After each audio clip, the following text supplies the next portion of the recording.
Их үзэгч та бүхэнд өдрийн төргүй их сурвалж ярилцлага хэлж байна. Өнөөдрийн дугаарт олон улсын харилцааны судлаач профессор Баярхүү багш оролцож байна. Танд өдрийн төргүй. За өдрийн. Орос-Украины хооронд дайн дэгдэд энэ дайн 4 дахь жилдээ үргэлжилж байна. Өнгөрсөн жилдээ орох гэж байна. Тий, орох гэж байна.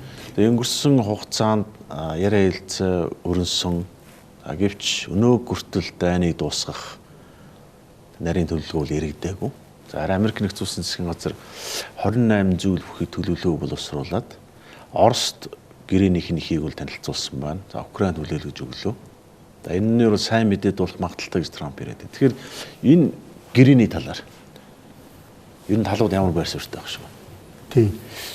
Энэ Трамп гэдэг хүн чинь бол өөрөө ер нь бид нэр бол бас нэг юм ойлгох хэрэгтэй. Нобелийн эмэгтэйний шагнал авна гэдэг ингээд одоо 6 дахь жилдээ шаналж байгаа хүн шүү дээ. Тий 2020 онд Авраамийн хэлцээр гэж ярьсан Израилийг Арабын 3 улстай эв наримталтай болгоод Дайны байдлын туслаад ингээд Израилийг бол хүлээмжшөөрүүлэхээр тулцсан байж байгаа. Түүнийгээ бол Авраамийн хэлцээр гэдэг тийм ээ. Арх торондод инх тавныг авчрлаа гэдэг. Кемп Дэвидийн инх тавныг ирээтэй адилтгаад ингээд Нобелийн инх тавны шагналд өөрийгөө лоббидуулаад тэгээ сонгуульд ялгадаад болсон. За 4 жилийг алдчаа буцаад ирсэн дахиад Нобелийн шагнал ирсэн хүн. За ингээд одоогийн ярьдаг нь бол дэлхийд дээр дэгдэж байсан 8.5 зэвсэгт мөргөлдөөнийг зогсоочсон. Одоо хамгийн сүүлчийнх нь Орос Украины дайн энийг би зогсоочих нэг л ингээд явж байгаа хүн шүү дээ. Дэлхийн инх тавны төлөө тэмцэж яваа тэмцэгч гэдэг юм уу тийм ээ. Дэлхийн инх тавны зөвлөлгээд Трамп тэргүүтээ тийм зөвлөлт байгуулсан явж байгаа шиг тийм ээ. За ингээд Трампын хувьд бол энэ олон удаагийн энэ мөргөлдөөнийг зогсооход одоо хамгийн том амжилт олсон нь бол өөрт нь энэ Оросоо тулгаад байгаа, Украин тулгаад байгаа энэ 28 зүйл төлөвлөгөөг боловсруулах үндсэн шалтгаан нь бол хуучин зөвлөлтийн нутаг дэвсгэр дээр өрнөж байсан Армени Азербайджаны хоорондын Нагорно-Карабахын дайнг бол үндсэндээ бүр эцэс болгочлаа шүү дээ тийм ээ. Инх тавнигээрээ байгуулад тэгээд үндсэндээ бол тэр бүс нутгаас бол Оросыг шахаа гаргачлаа шүү дээ. Тийм Кавказын 3 улсаас гүржид байж магадгүй нөгөө хоёроос нь бол Оросыг шахаа гаргацсан. Оросын инх тавны санаачлалыг авчихсан. Цагаан ордондоо байцгаад хоёр инхлэгчээр нь гар үсэг зурулчлаа тийм ээ. За нөгөө Төв Азийн 5 улсыг цагаан ордондоо байцаад уулзсан. Одоо Тажикстан, Кыргызстаны хилийн маргаан гэж дахид дэгдэхэрэг болчих шиг бол. Яг энэндээ тулгуурлаад хуучин зөвлөлтийн орон зайд Орос Украин дайныг зохицуулж чадна гэсэн ийм итгэлтэйгээр 28 зүйл төлөвлөгөө гэж боловсруулжээ гэж. Энэ төлөвлөгөөний ихийг хаанаас хэн гаргаж ирсэн юм бэ гэж. Тийм ээ өнөөдөр Стив Витков гэдэг хүний нэр их цороотж штэ. Стив Витков бол угаасаа энэ төлөвлөгөөнд оролцох юм уу эсвэл Оросын холбооны улсын ерөнхийлөгчийн зөвлөх Ушаков одоо Путинийг залгамжлна гэж яриад байгаа Дмитриев гэдэг тийм ээ нэг олигарх байгаа штэ. Эдэнтэй бол хөлөө амаалцаад болоод байдаг хүн л дээ. Ер нь бол энэ Трампын ерөнхийлөгч болсноос хойш Оростой бол хамгийн удаан ажиллаж байгаа нь Стив Витков байна. Стив Витковын өөрийнх нь уг сурвалж бол Стефан Витков гэж Орос нэр нь. Одоо зөвлөлтийн еврей цагаачийн хүн л дээ. Тэгэхээр бол зөвлөлтөөс гаралтай еврей хүн энэ дайныг бол ингээд зохицуулаад хоёр талд нь хоёулантай нь ажиллаж чадна. Яг бол хуучин зөвлөлтийн уг сурвалжтай учраас чадна гэж итгэсэн. Мань хүн ч Кремльд их очсон, тийм ээ Путинтэй ч уулзсан, Киевд очиж Зеленскийтэй уулзж байсан. За анхны нөгөө Америк Оросын Сауди Арабт болсон уулзалтан дээр оролцож байсан ийм хүн шүү дээ. Витков бол өнөөдөр Орос Украин дайныг бас арх торондыг давхар хариуцаад яваад байгаа шиг байна. Израиль Хамасыг хариуцаад яваад байгаа шиг байна. Тэгэхээр 28 зүйлт саналыг бол Витков ингээ гаргачихжээ гэж. За Витковын энэ санал бол тэр эхийн ноорглохдоо бол Ушаков, Дмитриев хоёрын саналуудыг одоо Кремлээс болсон саналуудыг үндсэнд нь тусгачжээ. Ялангуяа нутаг дэвсгэрийн маргаантай асуудал дээр одоо Донбассын 2 бүгд найрамдах улс гэд нэрлэдэг байгаа шүү дээ. Донецк, Луганск, Украины мөч аавна гэж. Тийм одоо тэгээ Запорож, Херсон тэгээ Крим гэд тийм ээ. Энэ бүс нутаг дэвсгэрүүдийг бол үндсэнд нь бол тийм яг байлжсэн газраараа гал зогсоно. Харин Донецкоос бол Украин цэгийг 100% гаргана гэж заалт оруулж ирсэн шүү дээ. Тэгтээ бол Трамп энийгээ бас сайн гүйц таарсангүй. Тэр олон улсын хуульчдаар гэдэг юм уу эсвэл төрийн департаментээр маш сайн нэгтлүүлэх хэрэгтэй байсан уу? Тэгээ гол асуудал бол Европын холбоотнуудтайгаа ярилцаагүй. Тэгэхээр бол дайн бол Украиний нутаг дэвсгэр дээр явагдаж байгаа. Тэгэхээр бол Украинтайгаа яриаггүй. Тэгээд тийм 28 зүйл төлөвлөгөө гаргаж яад ингээд тулгцсан. Тэгээд дараад нь бол Европын холбоо НАТОгийн Европ дахь түншүүд нь Украинтайгаа тусдаа зөвлөж байгаад Женевт олон улсын хэлэлцээнд 3 талын хэлэлцээ гэдэг юм да. Европ, Украин, Америк нэгдсэн улс гэсэн ийм 3 талын хэлэлцээнд суулж байгаа Женевт үндсэндээ бол Марко Рубио бол маш их боолт хийгээд нөгөө 28 зүйл санал гэдэг нь 19-доор тогтоод. Тэгээ Украиний эрх ашигыг хөндсөн настай заалтууд нь бүдгэрээд алга болсон. Тэгт нь бол Орос бол хүлээж авахгүй гэсэн байр суурьтай байна. 28-ыг бол яг тулгаад Украинаар зөвшөөрүүлчих юм бол авах магадaltaй байсан. Гэтэл нөгөө Украин талгаатай заалтуудыг хасаад 19 болгочихтой зэрэг Орос хүлээж авах болцоог болчиход байна. Нөгөө Оросын СВО гэдэг тийм ээ одоо цэргийн тусгай ажиллагааны чинь үндсэн зорилгонууд нь алга болчих гээд байна. Тэгэхээр бол 2022 оны 2 дугаар сарын 24-нд цэргийн тусгай ажиллагаа эхлэхэд Оросын тавьсан зорилго яг өнөөдөр 3 жил 9 сарын дараа яг хэвээрээ байж байгаа. Ерөөсөө л Украиныг буулгаж авна.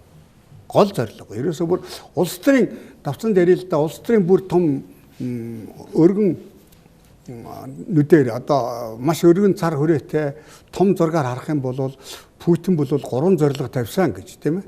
Тэрийг нь бол Оросын шинжээчнэр энэ сөрөг хүчнийхэн яриад байна, барууныхан яриад байна тийм ээ. Нэгдүгээрт ерөөсөө Украиныг л буцаахна. Тэр Киевт байгаа тэр үеийн нацист дэглэм тэгээд Украиныг буцаахна гэж. Хоёрдугаарт Путиний нэр хүнд бол 2024 оны 2 дугаар сарын тэр өдрүүдэд бол тэнгэр тулах хэрэгтэй байсан. Тэр жил ягаад гэвэл Путиний 70 насны бай. Зөвлөлт бот улсыг байгуулсны 100 жил яа. За их Петр хааны 350 жил яагаад. Ингээд тэмдэглэлт 3 үйл явдлаар Украинаа буулгаад автсан байх. Нэр хүндийн зорилго. Нэгдүгээрт бол Украиныг ялах зорилго. Хоёрдугаарт нэр хүндийн зорилго, гуравдугаарт нь Европыг хэсэглэн хуваах. Тэр бол Европыг хуваах асуудлаар Байдентай хэлцэн ширээн цугна л гэж. Ийм 3 зорилго тавьж орсон. Зеленскийн дэглэмид үлхэн унах боломжгүй гэдгийг Оросд өөрсдөө хэлсэн байх шүү дээ. Гэхдээ ер нь бол тэр үедээ тийм байсан. Ухаанда ер нь 2022 оны 2 дугаар сарын тэр дайны өдрүүдэд за дайны эхний өдөр огтуулаад хондоо бол Лукашенко бол бүр детальчлан гоё ярьсан шүү дээ. Лукашенкогийн ярилцлаган дээр бол нэг ярилцлаган дээр Владимир Соловьевтай ярихдаа бол Володя чи төвччихээ энэ бол максимум 3 юм уу 4 өдөр. Бидэнтэй байлдах эсэргүүцэх нэг ч хүч байхгүй. За нөгөө нэг юм нь бол Лукашенко бол бүр задлж ярьсан байгаа юм тийм. Хондоо энэ Орос Белорусын холбооны улс гэж өнөөдөр нэг олон улсын субъект байна шүү дээ. Энэ хоёр ч одоо холбооны улсын тогтолцоо одоо тийм. Тэгэхээр Орос Белорусын холбооны улс бол ойрын 15 жилд тэлэх юм аа. Тэгэхээр ойрын 15 жил гэдэг чинь 22 он дээр нэмэх нь 15 байх нь шүү дээ тийм. 2037 он гэхэд Украин, Казахстан хоёр эхлээд бол Орос Белорусын холбооны улсанд нэгдэнэ. За Арменд бол гарч байхгүй эдийн засгийн хувьд. Араас нь 3 дахь нь Армен. Ингээд араас нь Туркменистан, Узбекистан, Тажикстан гээд эдийн засгийн шаардлагаар бол Орос Белорусын холбооны улсад нэгдээд шин зөвлөлт бот улс 21-р зуундаа сэргэх юмаа гэд Лукашенко ярьчихсан байхгүй юу. Энд ягаад ч би гүрж Кыргыз хоёрыг нэрлээгүй би гайхаад байгаа юм л да. Мартцсан юм уу яасан? Эсвэл тэр мэдээллийн тэр сайт дотн тэр хоёрыг мартаад өччихсэн юм. Гэтэ одоо Америкийн хөлүүд ингэж жишээд шүү дээ. Хэрвээ Европын холбоот бол дайныг дуусгахад нөлөөтэй байсан юм бол яагаад дуусахгүй байгаа юм бэ? Тий. Одоо бодит байдлаа харал гэдэг юм хэлж шүү дээ. Европчууд үнэндээ Кремлд нөлөөлж чадаагүй. Тий. Ер нь бол энэ Путиний тэр 22 онд цэргийн тусгай ажиллагаа эхэлж байхад бол Путин төгсөн мэдээллүүд нөгөө Facebook-ийн цуглуулж өгсөн 2 талын 3 талын олон мэдээ байсан л да. За нэгдүгээр мэдээлэл нь бол Украин бол тэр чигтээ Зеленскийн дэглэмийг Киев дэх дэглэмийг үзий ядж байгаа учраас төлөөлөгчийг хүлээж байгаа. Украины ард түмэн бол ингээд цэцэг бариад ингээд талах давсаа бариад огтнаа. Тэгэхээр бол толгойн хэсгийн цэрэг бол байлдааны зэвсэгтээ буутай ороод үлдсэн нь бол парадын байдалтай орно гэдэг. Тэгээд нөгөө олон цэрэг алуулдаг тэр олон зам дээр нэг олон танкын цэрэг чин зүтгэсэн шүү дээ. Тэр чинь бол нөгөө сумгүй парадын хувцастай парадын танк оруулаад тэгээ болорсон. За ингээд нэгдүгээрт Украин дээр буруу тооцоо фейсбુક хийчихсэн. Украиний ард түмний сан сэтгэлийг гүйцэд судлааг байна. Хоёрдугаар судалгаа нь Европын орнуудад явуулсан судалгаа, дипломат сувгаар, тагнуулын сувгаар. За тэгээд нэг хайбрид дайныхаа тактикаар ингээд судлаад үзсэн. Европт өв нэгдэл алга. НАТОд өв нэгдлэг алга. Европын холбоо задрах гэж байгаа юм байна. Британи хаяа явцсан араас нь хайж явахд бэлэн байгаа юм байна. За НАТО бол бүр ерөөсөө хориг алга болж. Яг гэвэл Афганистанд НАТОгийн 20 жилийн тусгай ажиллагаа жинхэнэ ялагдаад ингээ 21 онд хөөгдөөд ялагдаад хөөгдөөд гарчлаа гэж. Тэд энэ исламын терроризм болоод одоо нөгөө Афганы шашны мухар үсгээс залхаад хаяад явсан гэдгийг ялагдаад гараад ирлээ гэсэн мэдээллийг фейсбુક Путинд өгчихсөн. Тэгэхээр ер нь НАТО гэж бараг байхгүй юм байна гэж. За Европын холбоонд бүр юу ч алга. Тэгэхээр хамгийн гол эв нэгдэл байна уу гэдэг судалгаа хийлгэсэн чинь эв нэгдэл ерөөсөө байхгүй юм байна. Ийм олон тооцоонуудын дүнд орсон. Гэтэл бол Европын эв нэгдлийг болоод НАТОгийн эв нэгдлийг түүхэнд байгаагүйгээр Орос өөрөө бэхжүүлээд өгчихсэн байхгүй юу? Түүхэндээ төвийг сагсан улс гэдэг бүр алдартай. Швед, Финлянд хоёр тийм ээ. За Финлянд бол 2 дугаар дайнаас хойш. Швед бол 100 гаруй жил. Миний асуулт бол дайныг дуусгахад европчууд нөлөөлж чадахгүй, Америкчууд санаачлагыг авчаад байна гэдгийг л асууад байна. Тийм. За тэр санаачлаг энэ нөгөө юунд байгаамаа. Энэ Европын холбоо өөрөө суларсан гэдэг нь үний юм аа. Одоо нэг дөнгөж эвэндээ орж явах шиг байна тийм ээ. Ягаад гэвэл энэ Европчин бол дэлхийн 2 дугаар дайнаа Маршалын төлөвлөгөөр босч ирээд ингээд хөгжөөд, дэвжээд, Европын холбоот хэлээд, НАТОнд хэлээд ингээд нэг тийм мад жаргалын гоё нийгэм болчихжээ. Тийм ээ. Европ бол тэр чигтээ амьдралын өртөг, стандарт өндөр, дэлхийд өндөр цалинтай сайхан нутаг. Тэгэхээр энэ мад жаргалаа удаан үргэлжлэнэ гэж бодож. Тийм учраас бол аюулгүй байдал дээр бол онц чухал анхаарал тавиагүй. Цэрэг зэвсгээ бэхжүүлээгүй. Тэгэхээр Трампын зөв байж тийм ээ. Дотоодын нийт бүтээгдэхүүнийхөө 2% ядаж батлан хамгаалах төсөвтэй өгөө. Бид та нарыг хамгаалж явах албагүй гэдэг чинь Трампын 1-р томилгооны үед 1-р хугацаанд бол тэд огт ойлгоогүй хүлээж аваагүй. Украины дайн дэгдсэний дараа за аюул хажууд байдгийн байна гэж ойлгож байна тийм. Одоо л зөнгөд чиглэж штэ. Одоо яг та сан сэтгэл нийлсэн 3-4 өдөртөгч тийм ээ. Одоо Британич одоо Стармер байна тийм ээ. Германы Мерц байна, Макрон байна, Италийн тийм Мелони гэдэг ингээд энэ хэдэн одоо өдөртөгч чинь Европын холбоогоо тодорхойлоод ингээд нэгдсэн батлан хамгаалах төсөв рүү явж штэ. Гэхдээ өнөөдөр бол Европыг бол Оросын аюулаас гэдэг юм хамгаалж байгаа тэр илд бамбай нь бол Украин өөрөө болчихж. Ягаад гэвэл энэ 3 жил 9 сарын дайны үед за хэрвээ 14 оноос тооцох юм бол 11 жилийн дайналтаа нөгөө Донбассын байлдаанаас эхлээд тийм ээ. Тэгэхээр энэ 14, 15, 11 жилийн дайны үед бол Украин бол ямар ч байсан батлан хамгаалах хүч чадлаа бэхжүүлээд авлаа. Зэвсэг төвчнээ НАТОгийн стандарт руу шилжүүлж бараг дуусгах гэж байна.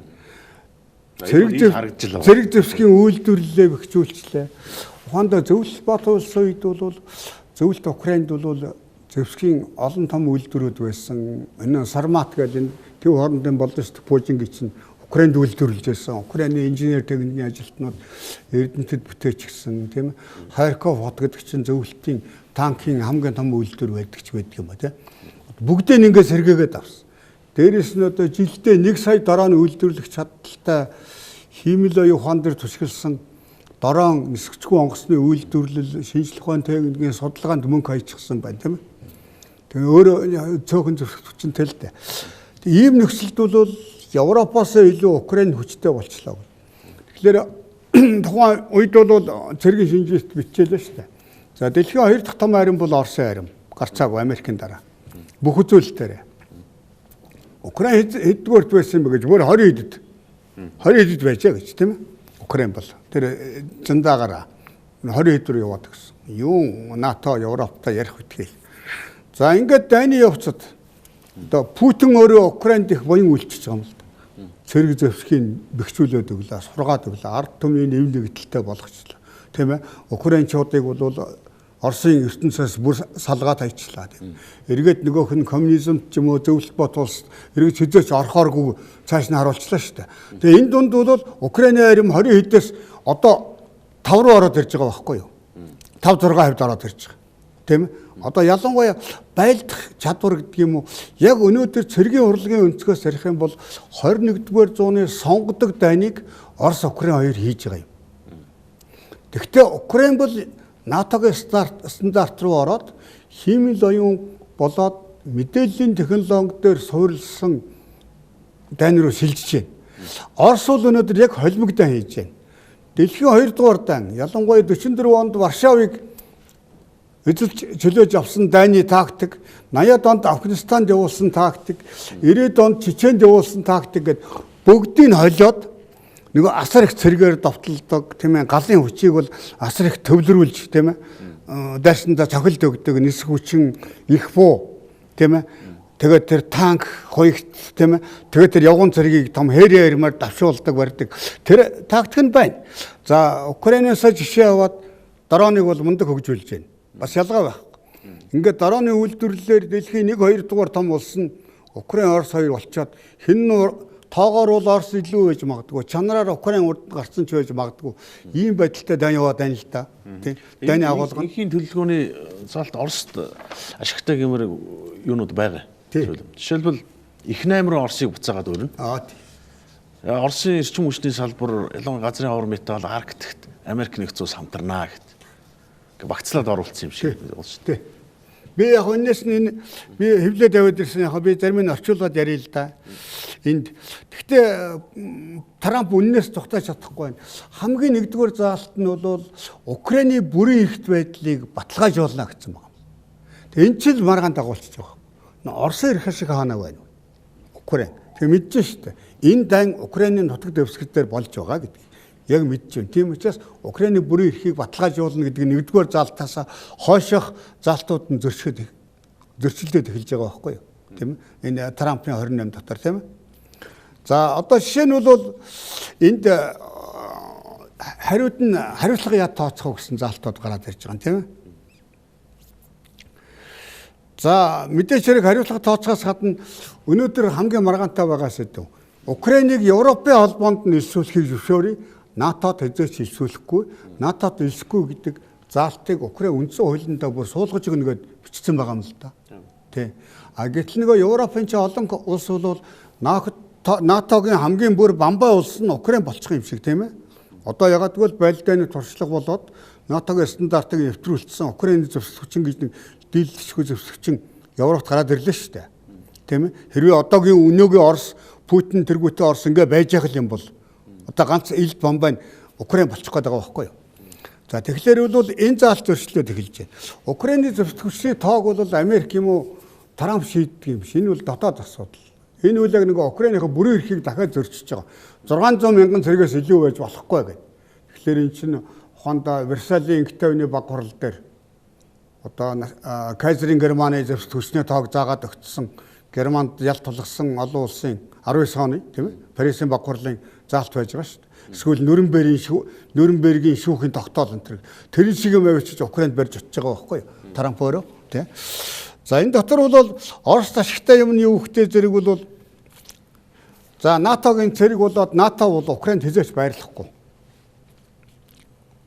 За НАТОгийн төлөлт бол НАТОгийн сөнөгч онгоцууд Польшд байрлаж болно, Украинд байрлахгүй байна. Тэгээ бас нөгөө Польшийн дотоод хэргийг хөндөд бичсэн заалт явж байна тийм ээ. Одоо энэ бол 89-р заалт нь явж байна. За Америкийн нэгдсэн улсын баталгаа гэж юу юм бэ гэхтэй зэрэг. Хэрвээ хамгийн түрүүн байж байгаа. Хэрвээ Украин Орос руу халдах юм бол энэ баталгааг татаж авна гэж.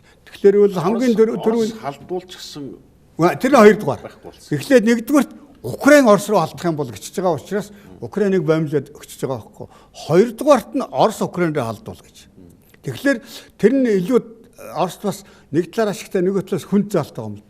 Хэрвээ Орос Украин руу халдах юм бол НАТО өөрийнхөө тохиролцсон үйл ажиллагааг дахиж сэргээд глобал санкцыг дахиад сэргэнэ гэж тийм ээ. Польшоос онгоцууд хөөрөгчөж магадгүй. Тий. За нөгөө Оросд одоогоор Оросд төрөө үлдээх нутаг дэвсгэрийг дахиад зөвшөөрөхөө болно гэсэн байгаа тийм. За бас нэг юм дотор энэ дотор байгаа. За Европын холбоог би хэлчихлээ. НАТО бол хэлсэн тийм ээ. За Украиныг сэргэн хөгжүүлэх дайны дараах бүтээн байгуулалтын асар том заалт 12 дугаар заалт тэр зэгтэй байж байгаа. За тэр бол яг нэг Орос том арахгүй юм л да. Тэгээ энд бол Украиныг хөгжүүлэх бүр фонд сан байгуулж байгаа. Орцын ажиллана гэж цацлагдсан сангаас 100 тэрбум доллар. Тий. За энэ заалтаас гадна тийм ээ Украины нэг газрын ховор элемент байгалийн баялагийг ашиглах барих гэж зөндөө юмнууд байна л да. За тэгээд бүх Дэлхийн банк ингэн техникээ заалтууд байна. За Оросыг дэлхийн эдийн засагт дахиад интеграцчлах болно гэдэг 13 дугаар заалт гараад ирж байгаа тийм ээ. Тэгэхээр Оросыг дэлхийн эдийн засагт буцааж оруулахын тулд Орос тавьсан бүх хориг санкцуудыг цуцлана гэж тийм. Зарим нь шууд цуцлан, зарим нь үе шаттайгаар гэж байгаа. Үе шаттайгаар гэдэг нь хов хүмүүс, бие хүмүүст тавьсан санкцыг үе шаттайгаар бус төр эдийн засгийн ерөнхий заалтуудыг шууд цуцлана гэж хэлж байгаа тийм ээ. За Оростой хамтран ажиллах тийм ээ харилцан ашигтай хамтын ажиллагаа, эрчим хүч, байгалийн баялаг, дэд бүтц гэдэг тийм ээ. Хиймэл оюун ухаан тийм. За мэдээллийн технологи гэдэг. За газрын ховор элементийг хойд бүсэнтлээд олборлох гэдэг. Ингээд бүх хамтын ажиллагааг бол Орос нээгээд өгнө. Тэгээд G8 болгоно гэж. Одоогийн 7-гийн бүлгийг 8 гэж нэг Горбачевын оруулсан 8 руу буцааж оруулах ийм заалт байгаа юм тийм. За Оросын активыг яах вэ гэж. Одоо энэ чинь үйл Оросын улс төрчд болоод олигархуудын олон зуун тэрбум ухаантай Путиний гэхэд 200 тэрбум гэж яриад байгаа юм л да. Үнийн худлыг бөөмөд. Олон зуун тэрбум актив тэгээ 300 гарan. Энэ активыг яах вэ гэхдээ зэрэг Трампын тэр сайхан уужим сэтгэл дотор Орост нь буцааж ашиглах тухай заалт ороод ирж байна. За мэдээж хэрэг Украины бүтээн байгуулалтанд Оросуудын энэ гадаадд нуусан банкны актив нөөц мөнгийг зарах нь гарцаагүй тийм ээ. За Америк нэгдсэн улс 50% авна гэж. Тэрний дотроос яагаад гэвэл үйлдвэрийн газар байгуулах юм бол тэр Америкч байгуулсан бай, Европч байгуулсан бай ашигын 50% нь Америк авна гэдээ маань хүн заасан байгаа. Энэ 14 дугаар заалтын дотор явж байна. Тий. Тэгэхдээ энэ активаас гадна Европчууд та нар 100 тэрбумыг дээрээс нэм гэсэн байгаа. Тэ? Амлалт хүлээлгэж байгаа байхгүй юу? Тэ. За энэ дотор бол энэ Орос Америкийн хөрөнгө оруулалтын нэг зэвсэг гэсэн байгаа. Тийм юм гаргаж ирээд Орос Америкийн хөрөнгө оруулалтын механизм дотор Оросын энэ активаас оруулна гэдэг энэ 14-ийн 3 төлөв 4-т нь явж байна л та. Ийм заалт яваад ирж байгаа тийм. Тэгэхээр бол энэ Оросын нутаг дээр тодорхой зорилготой хамтарсан төсөл хэрэгжүүлэхэд ашиглана гэсэн байгаа. Тэгэхээр Орос бол гадаад нуусан хөрөнгөө өөртөө бас зөв ашиглах тухай заалт ороод ирж байна шүү дээ тийм. Эх 7 хоногт Америк нэгдсэн улсын албан тушаалтнууд нь бол Кремль альчлаа. Витков, Жаред Кушнер ер нь нэлээд олон одоо Витков толгойлоод очив. Цэрэг армийн удирдлагч гэсэн бас очиж магадгүй тийм. Энэ уулзлаас энэ өчигдөр Путин Киргизд хэлсэн. За энэ инхийн гэрээ бол дараагийн гэрээний их үүсвэр байж болно гэсэн утгатай юм байна шүү дээ. Тэр нь дэмжиж гин гэж ойлгож болох уу? Нэг 19 заалттайгаа очих байх гэж би бодож байна. Яг бол 28-ын бол 28 заалтыг бүхэлд нь Украин, Европын холбоо, Европын одоо НАТОгийн Европ дахь түншүүд нь хүлээж авсангүй шүү дээ. Тэгэхээр бол 19 гэдэг нь одоо ямар яг жагсчин сүүлийн үед яг 19 жагсаад гараад ирж байгаагүй би олж үзээгүй.